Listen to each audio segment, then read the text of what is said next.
पूर्वीपासून समाजात मुलगा हाच वंशाचा दिवा या विचारांना तिलांजली देऊन वडिलांच्या अंत्यसंस्कारात दोघी मुलींनी तिरडीवर पाणी धरले व नंतर भडाग्नी दिला।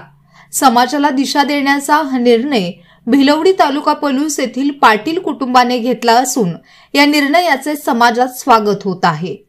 समाजातील जुन्या परंपरा व चालीरीतींना बगल देणे आजच्या वैज्ञानिक युगात हे सहज शक्य होत नाही। मात्र वैज्ञानिक दृष्ट्या विचार करून चिकित्सकपणे सत्यशोध विचार अंगीकारण्याचा धाडसी निर्णय काही जण घेऊ शकतात। असाच काहीसा प्रकार भिलवडी तालुका पलूस येथे अनुभवास आला। गावचे प्रतिष्ठित नागरिक संपत आत्माराम पाटील वय वर्ष 59 यांचे रविवार दिनांक 1 डिसेंबर 2024 रोजी निधन झाले। संपत पाटील हे गावामध्ये साहेब म्हणून परिचित होते। त्यांनी गावात पाटील म्हणून कधी गर्व केला नाही। नेहमी शांत राहणारे असे व्यक्तिमत्व होते। परिसरात संपतरावांच्या शब्दाला मान होता।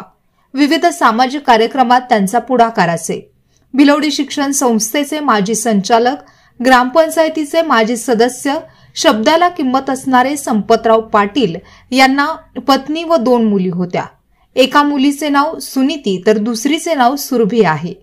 त्यांचे निधन झाल्याने व मुलगा नसल्याने आता अंत्यविधी कोण करेल असा प्रश्न उपस्थित झाला। त्यावेळी दोन्ही मुली समोर आल्या। दोघींनी वडिलांच्या मृतदेहाला भडाग्नी दिला। सुनीती आणि सुरभी या बहिणींना भाऊ नसल्याने त्यांनी आपल्या वडिलांच्या अंत्यसंस्कार विधीमध्ये एका मुलाप्रमाणे पुढाकार घेऊन समाजातील चालीरीतींना बगल दिली। एक सकारात्मक परिवर्तन घडवण्याच्या दृष्टीने पुढचे पाऊल टाकले।